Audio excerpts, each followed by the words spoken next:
Querida igreja, a paz do Senhor Jesus. Que bom estar em Alagoas, esta terra abençoada, e principalmente na coisa mais linda que existe em Alagoas, com a igreja do Senhor. Amém? Muito obrigado, podem sentar, amados. Quero nesta noite feliz, abençoada, agradecer a Deus pelo privilégio de poder estar aqui com os nossos amados,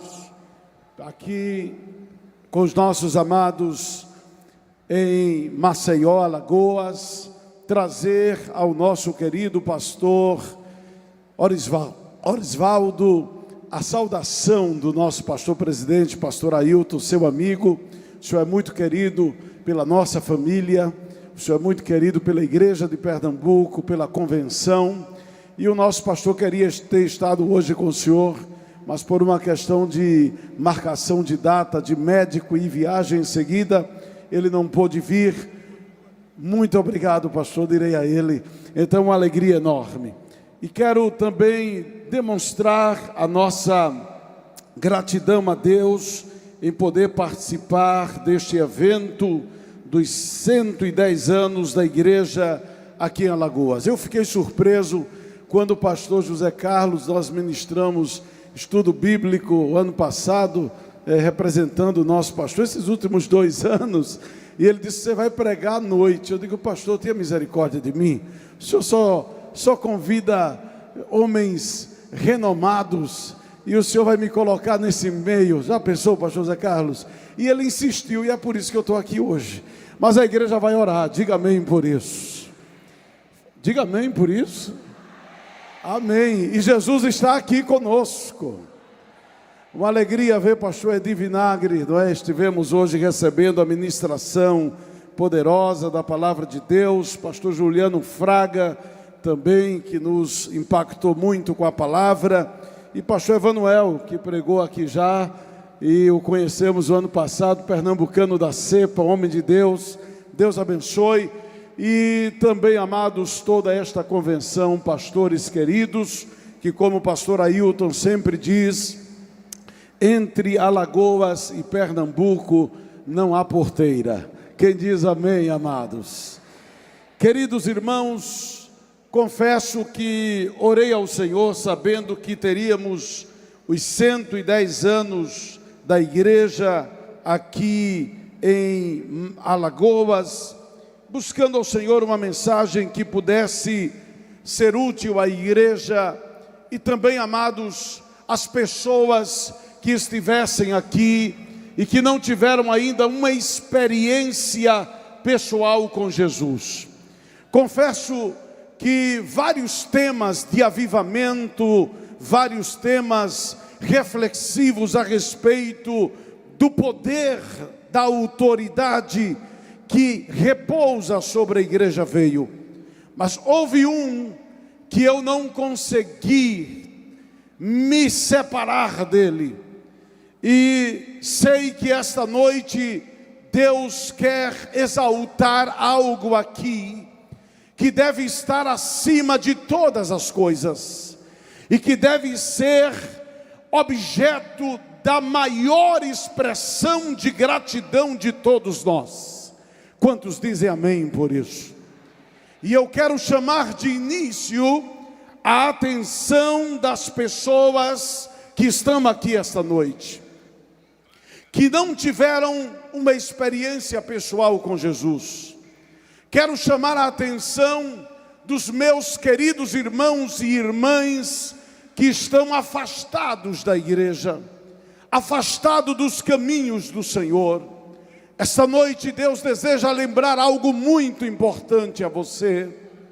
É que você não veio a este lugar somente porque foi convidado por alguém, mas principalmente porque a obra, meu irmão afastado da igreja, que Deus vinha fazendo em você e parou, hoje Ele quer recomeçar. A você que nunca teve a experiência pessoal com Cristo, esta noite Ele deseja revelar tudo aquilo que Ele fez por você. Quem entende o valor disto, diga glória a Jesus. Amados, eu gostaria com muito amor, com muito carinho, que você olhasse ao seu lado e pudesse ver essa pessoa que está do seu lado, que é um irmão afastado da igreja, que é uma pessoa não evangélica. Eu estou vendo daqui de longe, eu estive prestando atenção enquanto orava e vi algumas pessoas que estavam sem portar Bíblia, não cantaram. É sinal de que essas pessoas, elas nos visitam esta noite. E vi algumas delas que estão longe de outras, e há irmãos distantes dessas pessoas. E eu queria pedir a você, humildemente, que olhasse do seu lado, na frente, atrás e de lado. Se tem alguém assim, chegasse perto dessa pessoa. Olha aí, talvez esteja à sua frente. E dê as boas-vindas a essa pessoa. E diga assim: você está aqui hoje porque Jesus te ama muito e quer falar com você. Aleluia. Já tem gente fazendo isso? Você já olhou na sua frente? Já olhou à frente? Já falou com a pessoa que está ao lado, que está à frente? Então glória a Deus por isso. Queridos, quero convidá-los a abrir a Bíblia em Isaías capítulo de número 53. Versículos de número 4 e 6 apenas leremos esta noite. Isaías capítulo 53, versículo 4 e 6, a 6, melhor dizendo. Diz assim a palavra do Senhor. Se você estiver perto de uma pessoa que nos visita, compartilhe sua Bíblia com ela, por favor. Eu estou vendo irmãos que estão de lado, mas estou vendo pessoas sem Bíblia. Vocês poderiam compartilhar a Bíblia? Olha aí de lado, olhe de lado se tem alguém sem Bíblia, na sua frente, atrás, olhe atrás, olhe atrás. Eu estou vendo pessoas daqui, e eu quero me conectar com elas esta noite. Isaías capítulo 53, versículo 4 a 6. Verdadeiramente, Ele tomou sobre si as nossas enfermidades, e as nossas dores levou sobre si. E nós o reputamos por aflito, ferido de Deus e oprimido. Mas Ele foi ferido por causa das nossas transgressões e moído por causa das nossas iniquidades. O castigo que nos traz a paz estava sobre Ele, e pelas suas pisaduras, por causa de suas feridas, nós fomos sarados. Todos nós andávamos desgarrados como ovelhas, cada um se desviava pelo seu caminho, mas o Senhor fez cair sobre ele a iniquidade, o pecado de nós todos. Quantos dizem amém? Nesta noite quero falar do ato mais importante da história. Há obras que o tempo apaga, e há feitos cuja ausência quase não sentimos. Mas existem acontecimentos que jamais podemos esquecer, porque deles depende quem somos, e deles depende o que temos. E eu venho falar nesta noite do evento que mudou a história espiritual na humanidade. Um ato que foi suficiente para reconciliar a terra com os céus. Um ato que foi único, porque foi o único que foi capaz de reconciliar a terra com os céus. Um feito que hoje faz do pecador uma nova pessoa. O único ato que pode fazer com que alguém se torne uma nova pessoa. Não há terapia no mundo que consiga fazer isso.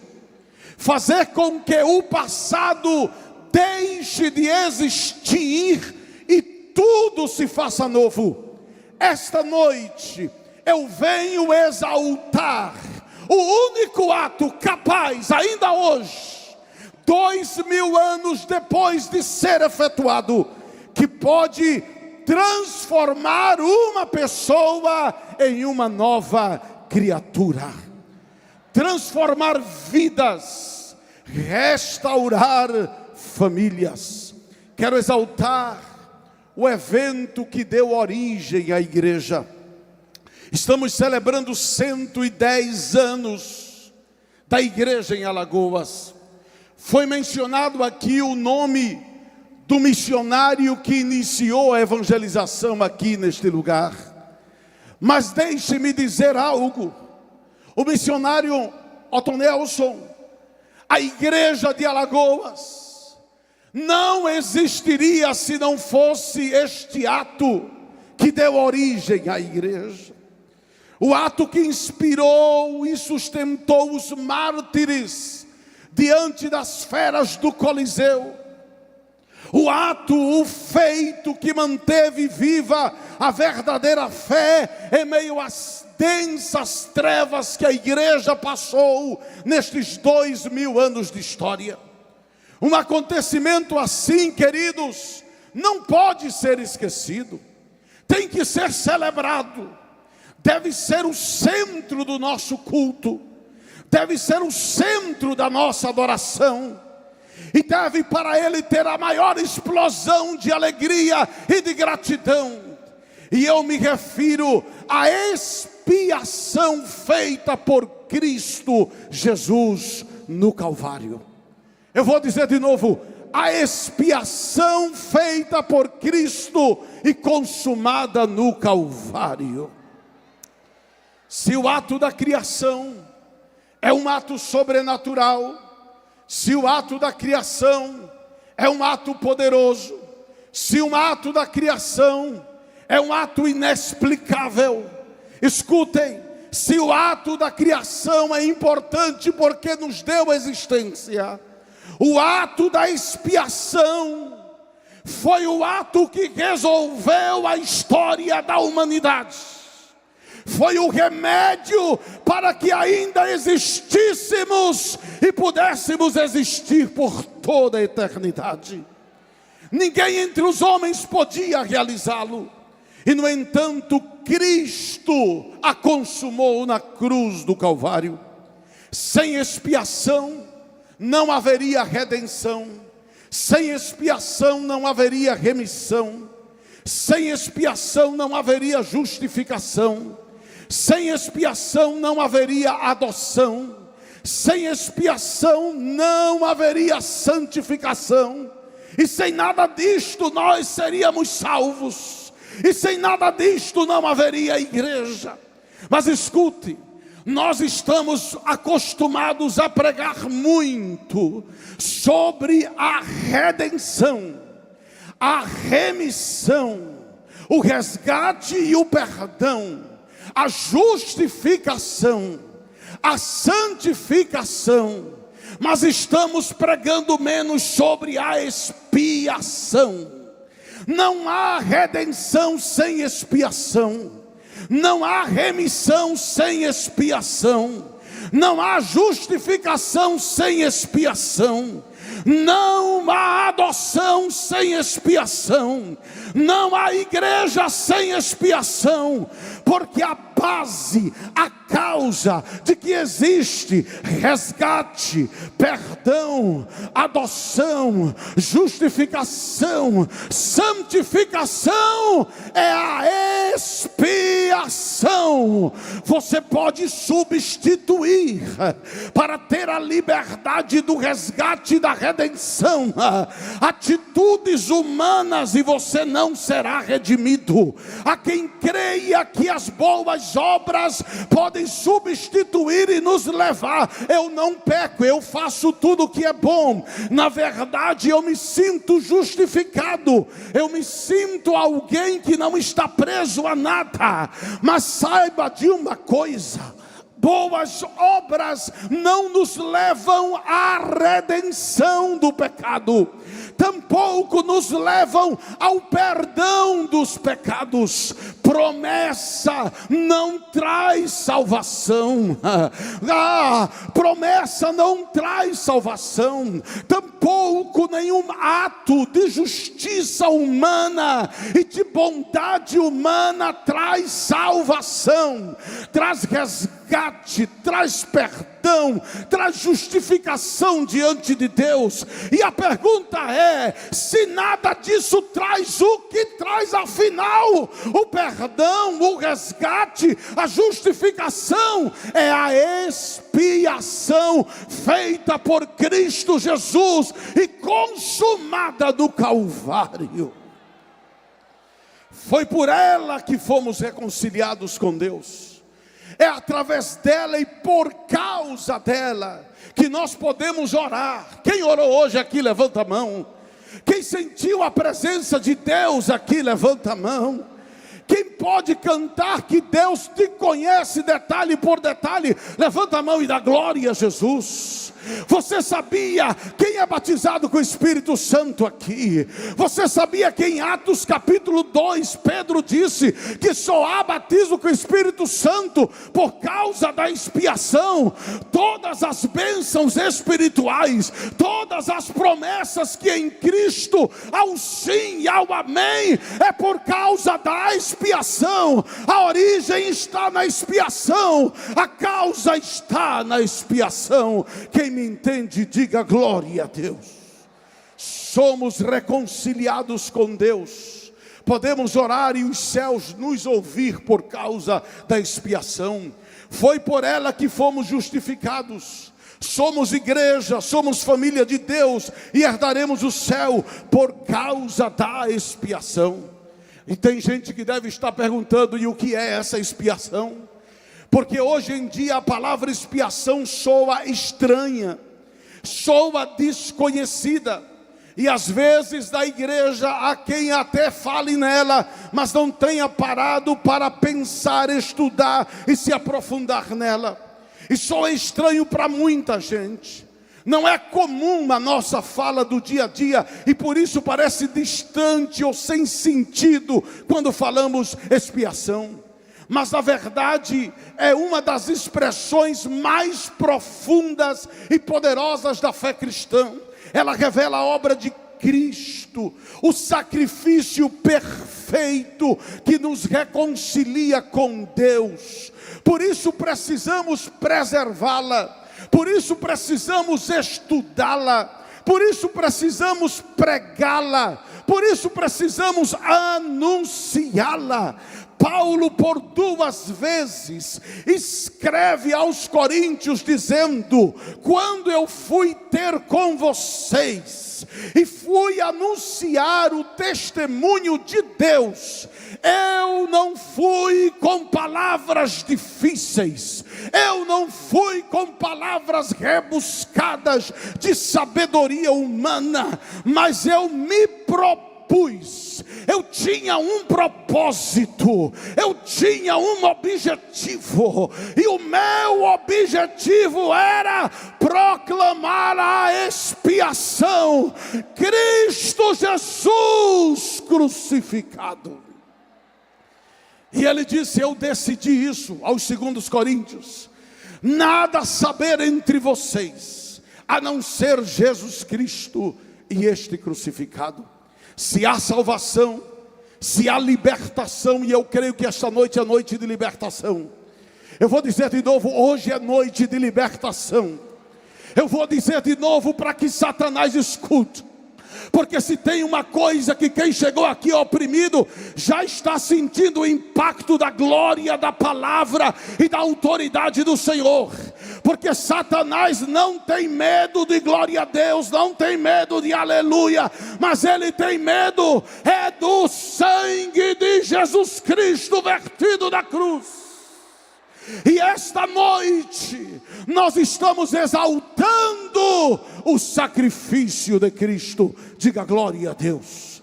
A libertação, a vitória sobre o diabo, a cura das enfermidades. E eu creio que Ele pode curar esta noite enquanto eu estiver pregando.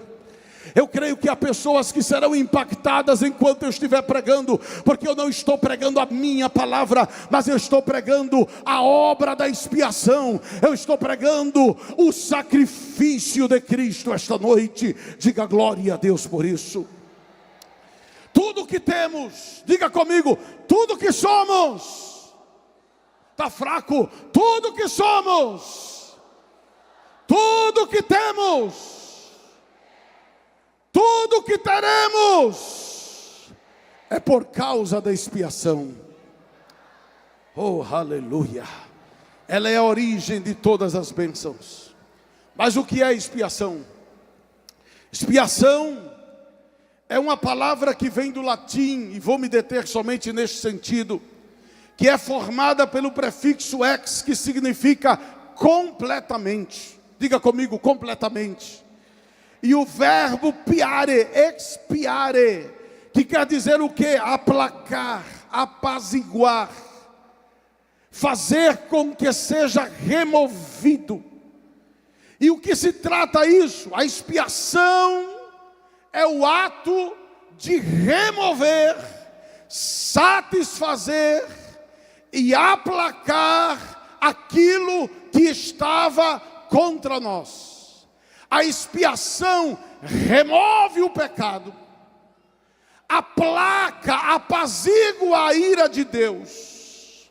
E por último, desfaz a condenação que havia contra a nossa vida. E quando eu falo de expiação, eu não estou falando daquela do Antigo Testamento, que só cobria o pecado com o sacrifício de um cordeiro.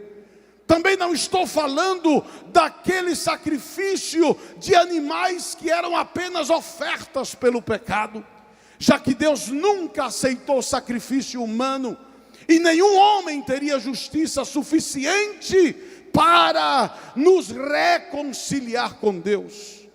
Não me refiro a sacrifícios transitórios, provisórios, limitados de animais, pois nenhum deles tinha o poder de tirar o pecado.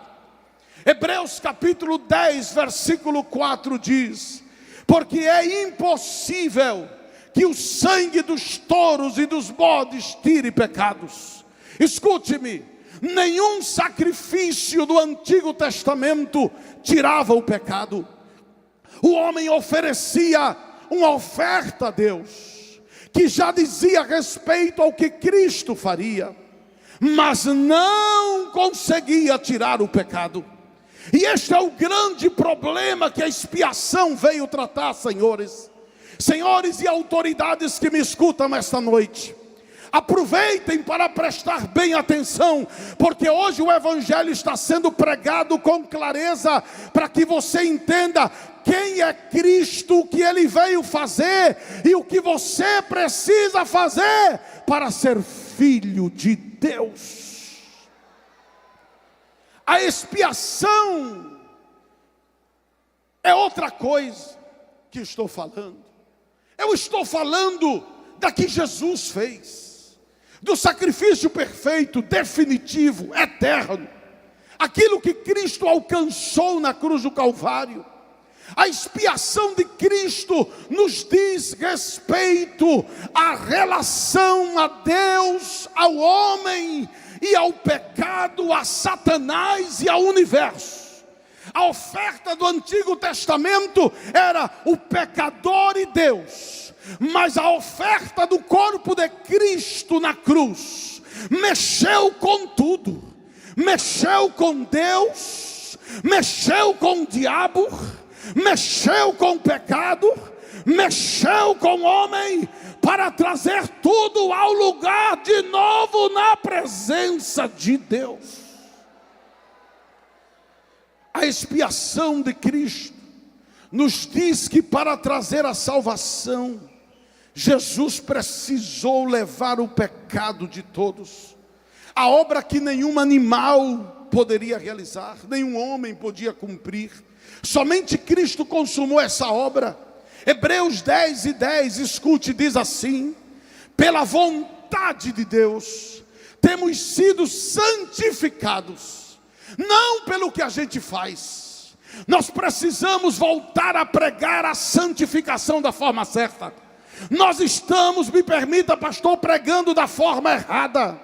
A nossa doutrina da santificação está focada em nós, pastor Edi, no que temos que fazer, no que nós temos que praticar, no que temos que deixar de praticar. Por isso que é pesado da doutrina da santificação.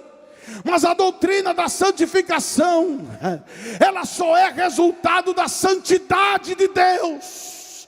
Não adianta você olhar para você para ser santo, mas quando você olha para Deus, é suficiente para que você seja santo. Quando o profeta Isaías, o homem da boca suja, das palavras feias, ele se encontrou um dia no templo quando morreu o rei Uzias, e ele disse: os meus olhos viram o Senhor, o Deus Todo-Poderoso, sentado num alto e sublime trono. Diz a Bíblia que ele de imediato, quando viu aquilo, disse: ai de mim que estou perecendo. Eu venho da parte de Deus dizer esta noite que é Deus quem nos santifica. Nós vivemos em santidade porque queremos agradar a Ele, mas deveríamos nos preocupar mais com a santidade dEle do que aquilo que nós precisamos fazer. Eu não sei se eu estou sendo entendido, mas o que eu estou dizendo é que a santificação não é obra nossa, é obra de Cristo em nós. Aí eu vou dizer de novo, é obra de Cristo em nós. Santificados pela oferta do corpo de Jesus, feita uma vez por todas. Nós fomos santificados, mas e a santidade progressiva? É viver a vida dele, é olhar para ele, é querer ser como ele seria aqui na terra, é andar como ele andou, é amar como ele amou, é ser como ele foi, verdadeiro como ele foi, sincero como ele foi. E se fizermos isso, a paz de Deus e a santificação dominará a nossa vida. Quem entende, diga glória a Deus por isso. Então a expiação que estamos falando é a obra que Cristo fez na cruz. E o que foi que Ele fez por nós? Primeiro, diga o mais forte que puder: retirou completamente o pecado. Apaziguou a ira de Deus. Cancelou o castigo que havia para nós. E nos deu acesso ao favor de Deus. Oh, aleluia. Sabe por que você entra aqui e adora e sente que está entrando no santíssimo lugar? Foi por causa da expiação de Cristo na cruz do Calvário. Ele retirou completamente o pecado, apaziguou a ira, cancelou o castigo e nos deu acesso a Deus. Diga glória a Jesus. Tudo isso por causa do sacrifício de Cristo na cruz. A expiação é o ato por meio do qual completamente é mudada a situação do homem em relação a Deus. Portanto, quando falamos de expiação, falamos de um ato único que pode retirar o pecado, acalmar a Deus, dizer: Deus, acalme a sua ira, apazigue a sua ira. Deus, abrande a sua ira e faça com que o pecado não tenha mais domínio sobre ele, entre na sua presença, porque eu levei o pecado dele sobre mim. Romanos capítulo 1 nos mostra de que a ira de Deus não é algo que devemos ter dificuldade de entender, porque a ira de Deus não é que Deus seja malvado. Há pessoas que dizem: como é que um Deus bom pode ficar irado? Como um Deus bom pode ter a ira? Escutem, a ira de Deus, ela é o resultado do pecado do homem. Ela é resposta ao pecado do homem. A Bíblia diz, em Romanos 1:18, que do céu se manifesta a ira de Deus sobre toda impiedade, sobre toda injustiça dos homens, que detém a verdade e injustiça. Isto quer dizer que Deus se ira toda vez que cometemos injustiça, toda vez que nós desobedecemos e transgredimos. E Deus se ira, e a Bíblia diz que ela vem sobre os ímpios. Eu fico pensando, o que Deus deve estar por manifestar sobre esta nação, sobre este mundo quanto à sua ira. Nós estamos caminhando para a manifestação da ira de Deus como nunca houve sobre a terra. Mas glória a Deus, porque aqueles que se colocam debaixo do sangue de Jesus estão livres da ira futura. Eu vou dizer de novo: livres da ira futura. Não importa quanta ira venha sobre esta nação, por causa da impiedade de homens que torcem a verdade em mentira. Não importa quanta ira de Deus venha sobre este país, por causa dos carnavais que fazem o diabo carregando Cristo na passarela, quando foi o inverso, como veremos esta noite. Não importa, o que importa é que a igreja se levante e diga para esta nação: ah, como escapar da ira de Deus. A mensagem da igreja, ela é poderosa, não é uma mensagem política, ainda que precisemos de representantes, não é uma mensagem ideológica. A mensagem da igreja, que pode mudar a história deste país, sempre foi e sempre será o que Cristo fez na cruz do Calvário. Não podemos deixar de anunciar, não podemos deixar de proclamar. Preguemos mais a Cristo. A igreja brasileira está se tornando a igreja voltada para ela mesma. Ela canta para os seus problemas, ela celebra os seus problemas, ela celebra as suas vitórias, ela só pensa nela.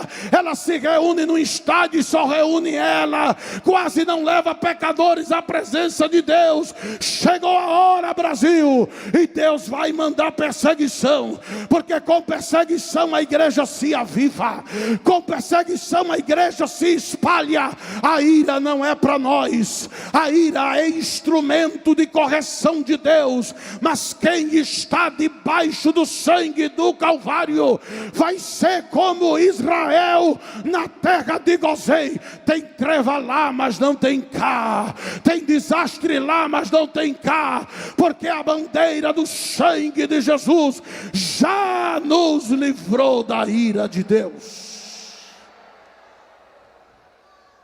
Não vos enganeis, Deus não se deixa escarnecer, pois tudo que o homem semear, isso também ceifará. É hora da gente se mobilizar. Me permita, pastor, posso falar? Se eu posso falar, vou dizer. É hora da gente se mobilizar muito mais para ganhar almas no Brasil do que para eleger parlamentares. Porque no tempo da política é todo mundo com o santinho na mão, mas vai ver quantos saem com literatura para evangelizar e pregar a palavra de Deus todo domingo. Igreja do Brasil, arrependei-vos, voltai a pregar o evangelho da cruz, o evangelho que liberta, o evangelho que transforma e que é suficiente para mudar as famílias do Brasil. Somente Cristo crucificado, Cristo crucificado, Cristo crucificado, Cristo crucificado. Satanás treme, o inferno retrocede quando a igreja proclama o Cristo crucificado. Quem fez a igreja da cortina de ferro prevalecer? Cristo crucificado. Quem fez a igreja da cortina de bambu sobreviver? Cristo crucificado. Quem fez com que as Bíblias fossem escondidas na China quando a proibição era mais dura? Foi a mensagem: Cristo crucificado, Cristo crucificado, Cristo crucificado. Se isso não transformar vidas, nada mais transforma. Cristo crucificado, Cristo crucificado, Cristo crucificado, Cristo crucificado.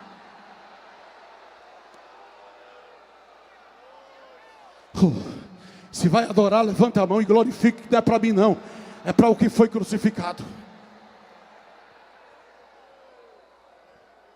Um Deus santo e justo não poderia aceitar o pecado, sob pena de ser santo e justo e deixar de ser santo e justo.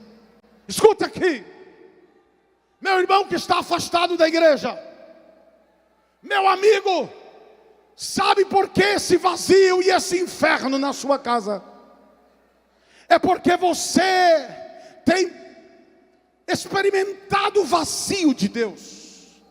Porque Deus não pode habitar onde o mal está. Deus não pode habitar onde o pecado está. Deus não pode habitar onde Satanás é invocado através de músicas profanas. Porque Deus é santo. Eu vou dizer de novo: Deus é santo.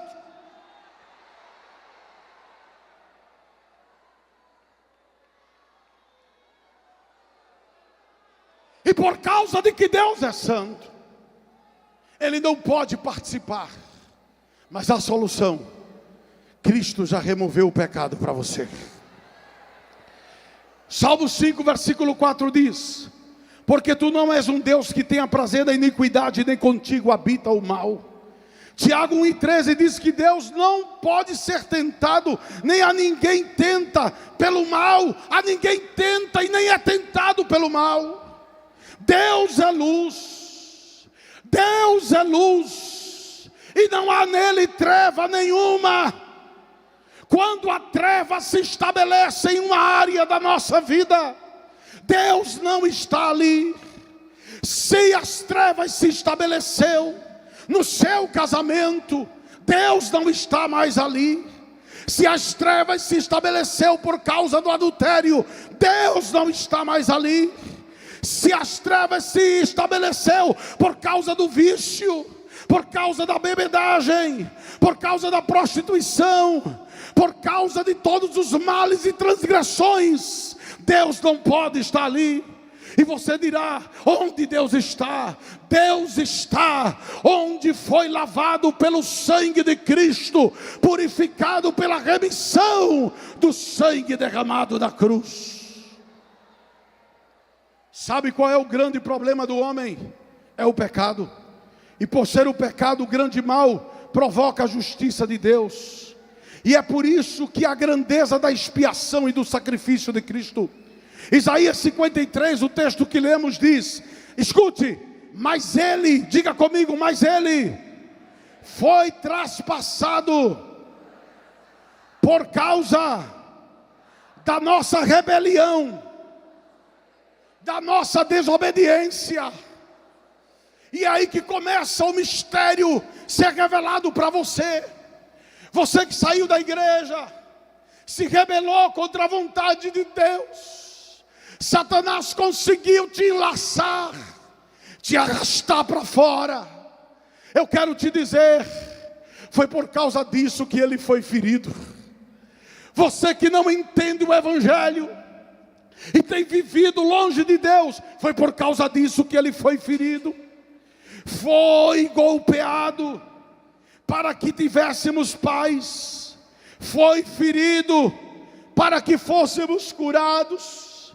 Isso quer dizer, se ele não fosse ferido pela justiça de Deus, não teríamos cura.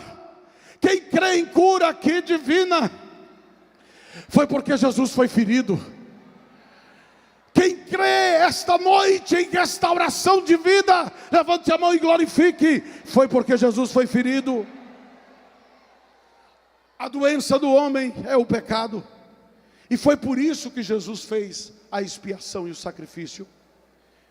A Bíblia diz que Cristo morreu, não foi para fundar um movimento. Cristo não morreu para ser um ícone na história. Cristo morreu por nossos pecados. Eu vou dizer de novo, ele morreu por nossos pecados. Você entende isso? Ele morreu pelo meu pecado. E toda vez que eu peco, eu devo lembrar, alguém morreu por meu pecado. Toda vez que você peca, você deve lembrar, alguém morreu pelo meu pecado.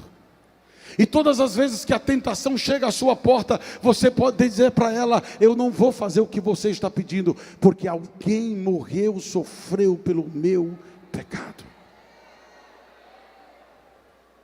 Houve um que morreu. Tem teclado? Por meus crimes na cruz. Ainda indigno e vil como sou,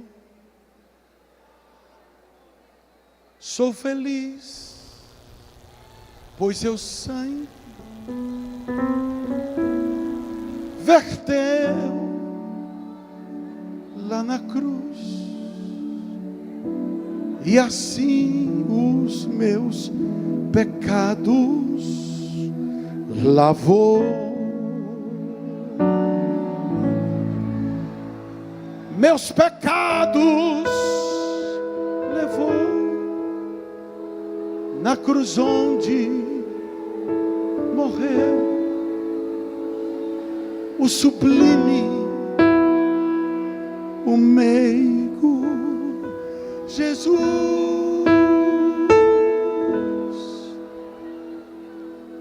O que foi que aconteceu? Os desprezos sofreu, a minha alma salvou. E quando ele me salvou,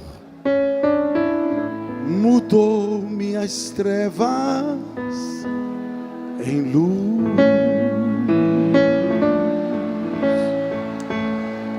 Ah, se eu pudesse cantar, ele é eterno e amável, não há outro igual, pois converte o infiel pecador, e por essa paciência e amor divinal, estou livre da condenação. Levante sua mão assim.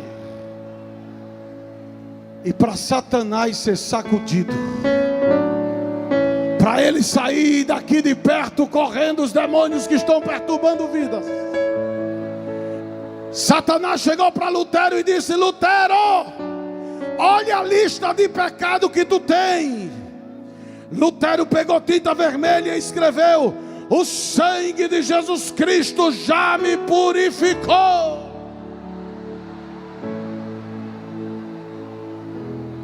Eu sonho ainda que a oração dos nossos pais será respondida, e se levantará uma igreja no Brasil para encher as ruas e lavar as casas com sangue, o sangue da expiação do Calvário.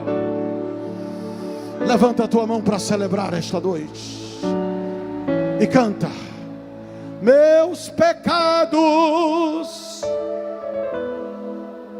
na cruz onde morreu o sublime, o meigo Jesus. Diga forte.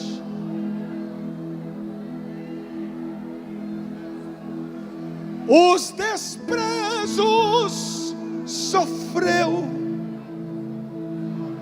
Bota a mão no coração e se diz: a minha alma salvou. A minha alma salvou. Se lembra? Se lembra? Se lembra? Se lembra daquele dia? E mudou minhas trevas em luz.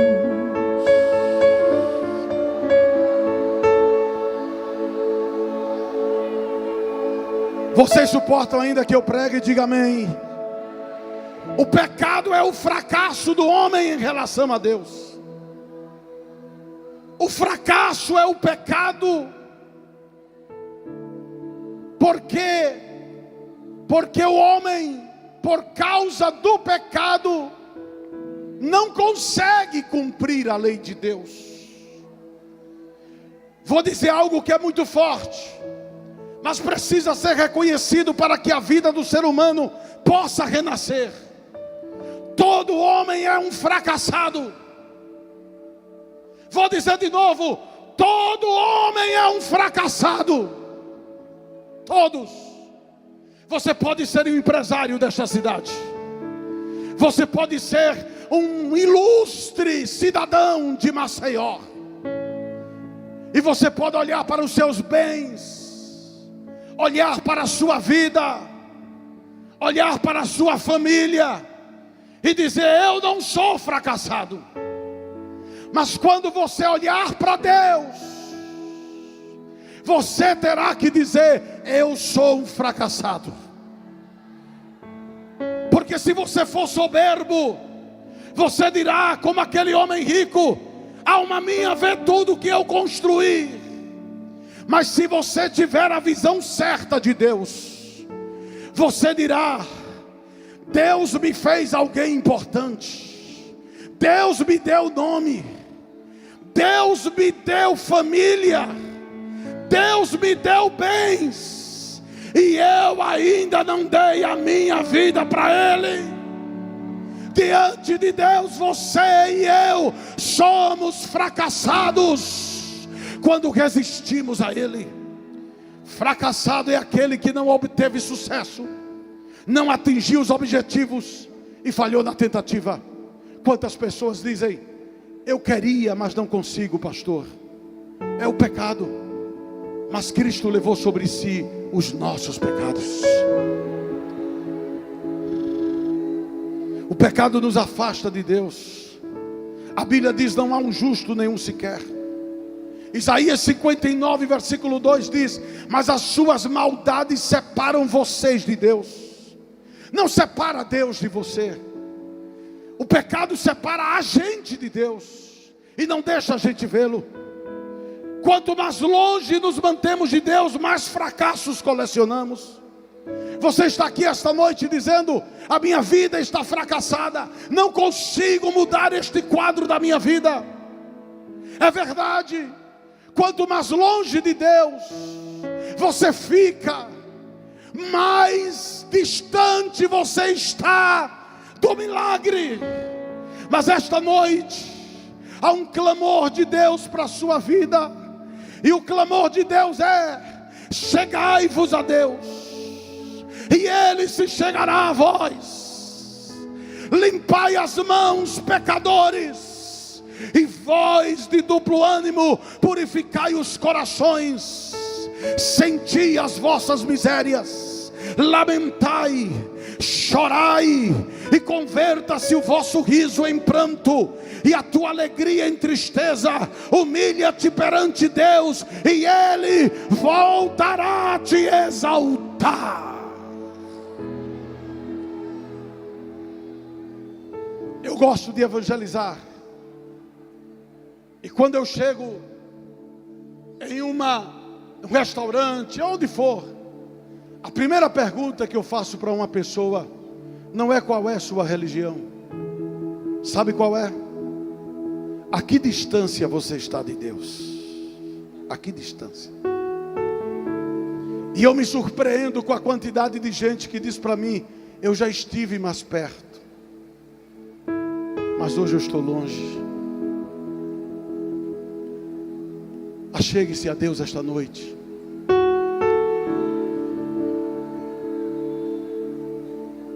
Você se sente fracassado porque você está longe de Deus. Enquanto eu prego, você pode rasgar e descer e vir aqui à frente, como sinal, dizendo: Deus, eu me lanço aos teus pés, porque eu creio que Cristo levou meus pecados e que há uma nova vida esperando por mim esta noite.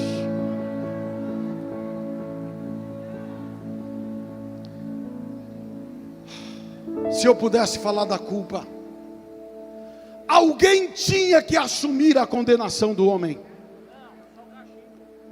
para levá-lo novamente a Deus, porque a culpa existe no homem por causa do seu próprio pecado. Onde existe pecado, existe culpa diante de Deus. A alma que pecar, essa morrerá. E a culpa é individual. Não se leva a culpa do pai nem do filho. E o Senhor faz recair o juízo sobre cada culpado. A Bíblia diz em Romanos 3:19: todo mundo é culpado diante de Deus. O pecado nos coloca debaixo da culpa diante de Deus.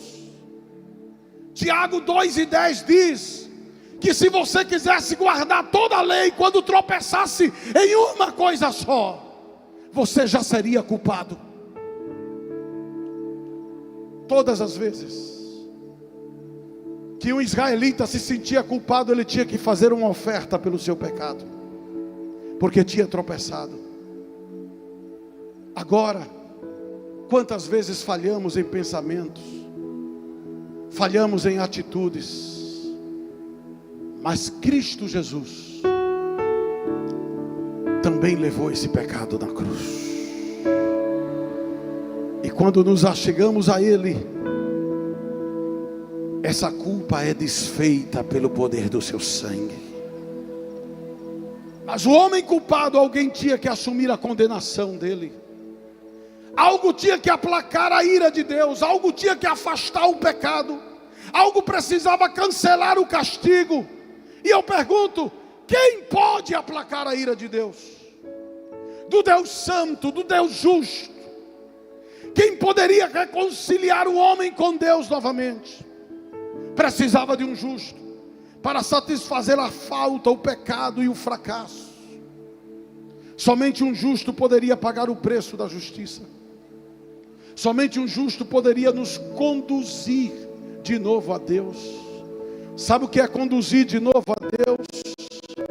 É pegar a mão de uma pessoa, pegar na sua mão e dizer: vem comigo. Você não consegue achar Deus, você não consegue ver Deus, seus pecados não lhe permitem ver a Deus. Jesus na cruz morreu para nos levar de novo a Deus. Pedro diz: Cristo padeceu uma única vez pelos pecados, o justo pelos injustos. E sabe por que ele fez isso?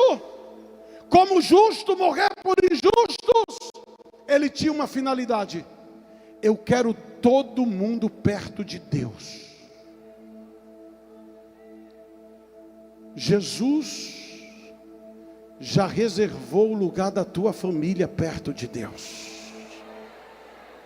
Aí eu vou dizer de novo: Jesus reservou o lugar da tua família perto de Deus. A gente cita muito Atos, quando Paulo diz assim, que Jesus tem poder para salvar. Crê no Senhor Jesus Cristo e serás salvo tu e a tua. Mas sabe qual é que eu gosto mais? É o anjo vindo dizer a Pedro, a Cornélio, chama Pedro. E diz a Pedro, e diz que ele vem aqui, ele vai te dizer algo. Ele vai te dizer palavras que vão salvar a ti e a tua família. O que Cristo fez na cruz foi preparar lugar para a tua família ao lado de Deus. Ele nos resgatou fazendo-se maldição por nós. E eu vou concluir agora. Se o problema era o pecado, se Cristo teve que vir para solucionar, como foi que ele fez? Como foi que Cristo fez a expiação? Deus não foi pego de surpresa pelo pecado do homem. A Bíblia diz que antes de Deus criar o homem, Deus tinha o plano de fazer o homem à sua imagem e semelhança. Só que Deus sabia que o homem ia falhar. Por isso que a Bíblia diz que Deus, no seu conselho eterno, já tinha preparado alguém que morreria e se sacrificaria pela vida do homem. Escute, Deus, ao criar o homem, muita gente diz: por que Deus criou então, sabendo que o homem ia pecar? Porque Deus não nos criou máquinas, Ele nos criou livre. C.S. Lewis diz o seguinte: Deus poderia ter criado criaturas que somente obedecessem, mas isso não seria amor verdadeiro. Se uma coisa é livre para o bem, também é livre para o mal. O amor só existe onde há liberdade para escolher. A felicidade que Deus quis para as suas criaturas mais elevada é a felicidade de estar de forma livre e voluntária, unida a Ele. Por isso essas criaturas têm de ser livres. Mas Deus sabia o risco que corria. E o homem poderia fracassar, assim como Lúcifer fracassou. E para entendermos que Deus já sabia do fracasso humano, é necessário que a gente viaje na eternidade. Há um ponto do tempo que não conseguimos medir, quando o Pai, o Filho e o Espírito Santo se reuniram, e o Filho se colocou à disposição do Pai, para vir morrer em nosso lugar, porque uma vida teria que ser paga com outra vida. Uma vida que não era justa, tinha que ser pago o preço por alguém justo. Pode vir à frente, pode vir à frente. A expiação é Cristo tomando nossos pecados para afastar-nos. Pode vir à frente, para afastar-nos. Se a igreja trabalhar, vai ter muita gente hoje aqui. Você pensa que é fácil pregar uma mensagem neste ritmo, quando a igreja está esperando um negócio mais sacudido? Eu estou pregando a mensagem que Deus me deu para pregar esta noite aqui, porque há pastores, há missionários que serão restaurados esta noite pela expiação de Cristo. Você olha para eles e são pecadores, mas a história vai começar a mudar hoje aqui. É fé no Calvário. Fé no Calvário. Fé no Calvário. É só colocar uma cadeira para ele sentar. Se você está ao lado de alguém que está vendo que está chorando, você diga a ela: vamos à frente, eu vou com você, eu vou com você, eu vou com você. E pode começar a trazer. Eu quero agora, já que vocês ficaram até agora, agora vamos entrar na revelação da eternidade. Olhe para cá, por favor. Se você fez o sacrifício de ficar até agora, é agora. Está começando uma guerra espiritual. Está travada uma guerra contra os principados, potestades. E eu os repreendo esta noite na autoridade do sangue de Jesus. Esta vida não te pertence. E o sacrifício de Cristo arranca do seu lugar esta noite para receber liberdade, liberdade e liberdade.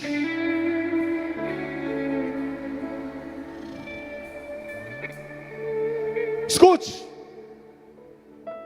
Pedro falando sobre isto, ele diz: este que vos foi entregue para morrer, pelo determinado conselho de Deus, presta atenção, ele foi entregue a vocês, não foi um improviso. O conselho de Deus já tinha se reunido, e Deus, pela sua presciência, sabendo o que ia acontecer, preparou o sacrifício, a vida do justo, levando o pecado dos injustos.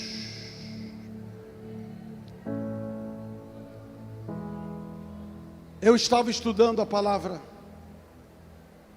e me impressionou.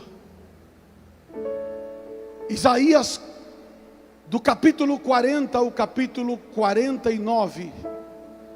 Se você quiser estudar sobre a soberania e os atributos de Deus e a manifestação deles em Cristo, é só o irmão ficar sentadinho aí ao lado dele, amado.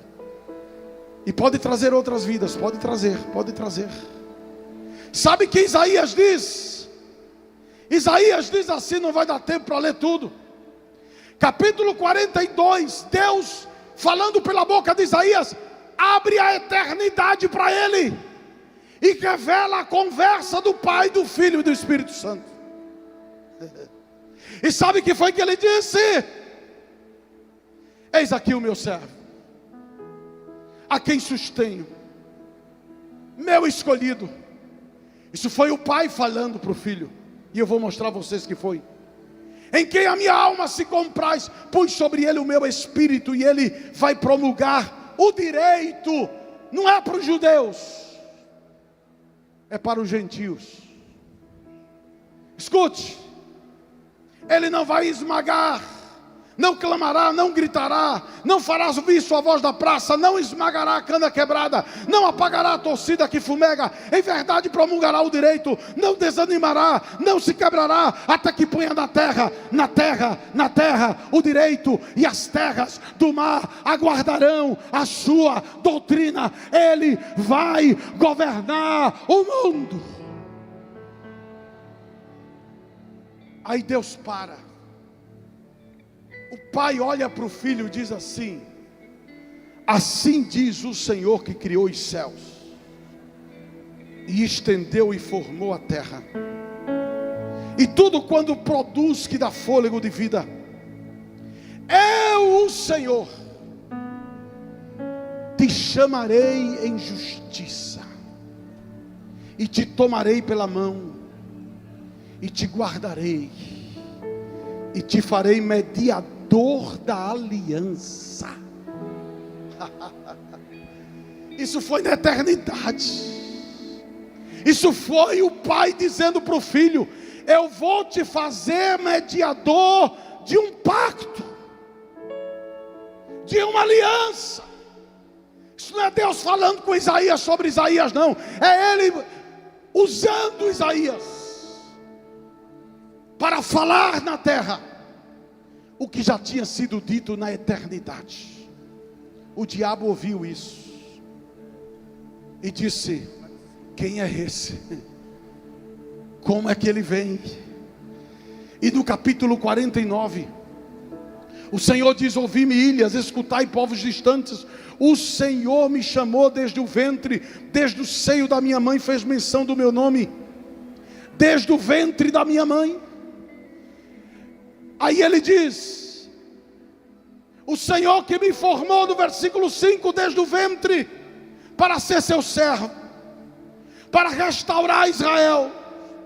Não é muito que sejas meu servo. Ah, meu Deus do céu, eu fiquei, essa hora, pastor Edi, em casa, eu me arrepiei, falei mistério, fiquei em pé, andei para lá e para cá. Sabe que foi que Jesus ouviu, que o Filho ouviu, melhor dizendo, que o Filho ouviu do Pai? Quando ele disse: eu estou disposto a pagar o preço, a me humilhar a mim mesmo e descer, o pai olhou para ele e disse assim: é pouco que você salva Israel, você vai salvar todas as nações da terra. Veja que ele diz: não é muito que sejas meu servo para levantar as tribos de Jacó e tornar a restaurar os guardados de Israel. Eu também te darei por luz dos gentios, para seres a minha salvação até a extremidade da terra. O pai olhou para o filho e disse: olha, o teu sacrifício não vai ser só para Israel, o teu sacrifício vai alcançar as extremidades da terra. Eu mesmo, Senhor, te chamei para a justiça, e te tomarei pela mão, e te guardarei, e te darei por aliança do povo, e por luz dos gentios. Eu tenho que terminar, mas eu preciso que você abra a sua Bíblia, Hebreus capítulo 10. Sabe o que é que diz lá? Versículos 5 a 10. É por isso que ele entrando no mundo, e a gente passa desapercebido nisso, marca isso na tua Bíblia. Entrando no mundo, está falando da encarnação. Ele está dizendo: entrando no mundo. Como foi que ele entrou no mundo? Para fazer a expiação. Ele entrou no mundo, ele entrou assim, sendo Deus. Chegou o dia de descer. O anjo chega para Maria e diz: Maria, tu conceberás e darás à luz um filho. Como será isto se não conheço o varão? Será por obra e graça do Espírito Santo. Maria, Maria, virá sobre ti o Espírito Santo, e a virtude, o poder do Altíssimo te cobrirá, Maria. E nessa hora, Maria, dentro de ti, o teu óvulo será transformado em mórula, e aquele que é eterno, o Filho, vai encarnar, Maria. Sabe o que é que diz? Filipenses diz que ele não teve por usurpação ser igual a Deus, e se humilhou até entrar dentro daquele corpo preparado, daquele óvulo. O Espírito entrou ali dentro. E você pergunta: por que ele entrou ali dentro? Por causa dos nossos pecados. E quando ele entra lá dentro, ele diz assim ao Pai. Outra revelação da conversa. Enquanto ele está entrando, entrou na terra. Ele diz para o Pai: tu cansaste dos sacrifícios de Israel, tu não queres mais sacrifícios de animais, mas eis aqui, eu estou entrando no óvulo, eu estou adentrando agora, deixando a minha posição de Deus para fazer a tua vontade, ó Deus. Eis aqui venho para fazer a tua vontade.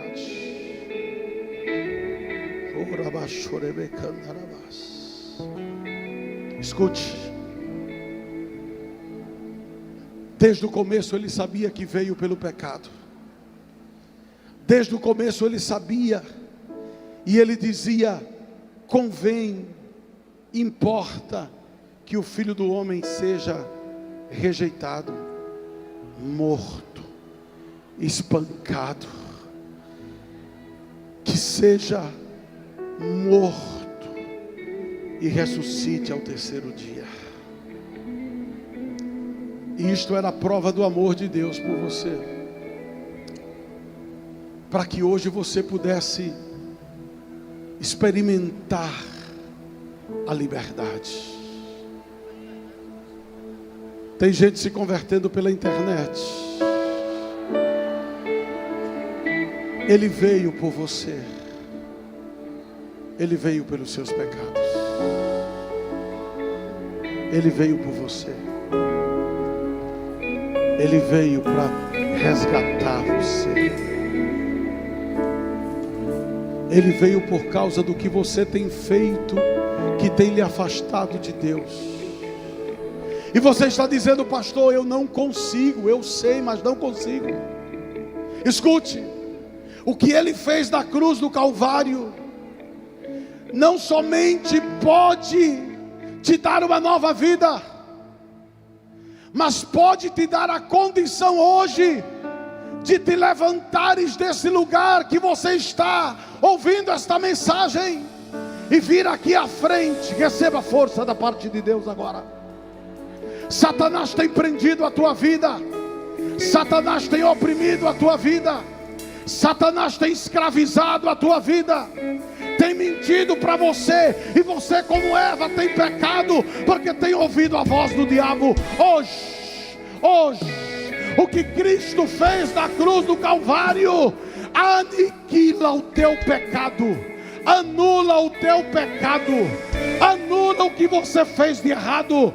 Você vai dizer: pastor, eu tenho feito coisas terríveis, eu me afastei de Deus, eu já cantei na igreja, eu já preguei, mas escuta, no fim dos séculos, uma vez para sempre, Cristo se manifestou para aniquilar, tornar nulo, sem efeito, o pecado pelo seu sacrifício. Você entendeu? Tudo o que você fez de errado, Jesus hoje vai anular na tua vida, porque na cruz Ele já fez isso. Só falta você se levantar e dizer: eu volto a ti, Jesus. Pastor, eu estou sentindo um peso terrível sobre a minha vida.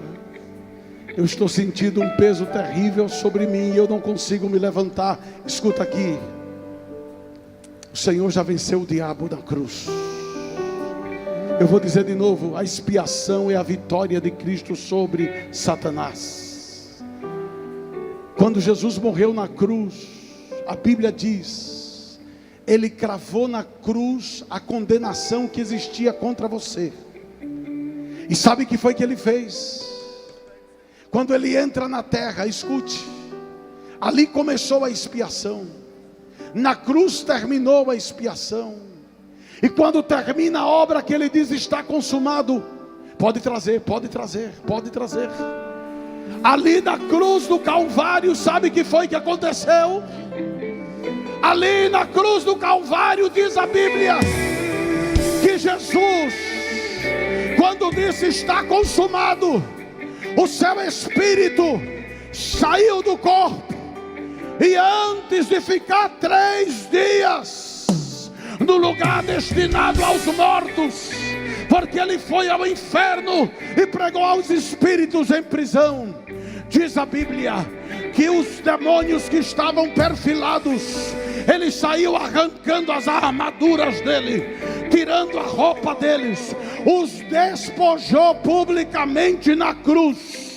E até hoje eles olham para si e se notam envergonhados, porque Cristo os venceu na cruz do Calvário. Eu vou dizer de novo: Cristo venceu na cruz do Calvário, despojou eles na cruz do Calvário, despedaçou com eles na cruz do Calvário. Sabe o que foi que Ele fez?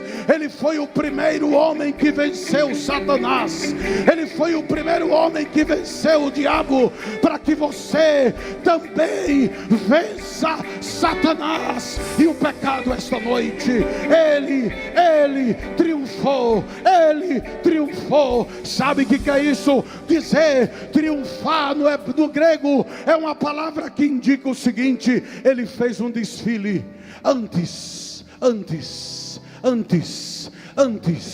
de ficar 3 dias na sepultura, quando o seu espírito saiu do corpo.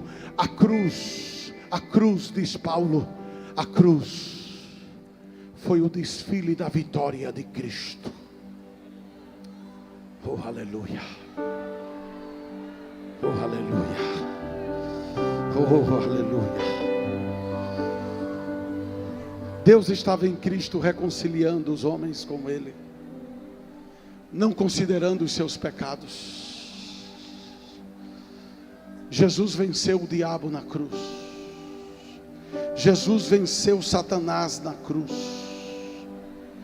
A Bíblia diz que o próprio Jesus, pelo seu sacrifício, morreu, para que por sua morte destruísse aquele que tinha o poder da morte, a saber, o diabo. O diabo está destruído na tua vida. O diabo está destruído na tua vida. O diabo está destruído na tua vida. O diabo está destruído na tua vida. Esta noite, ele não tem poder sobre a tua vida, porque Cristo morreu na cruz. E eu quero saber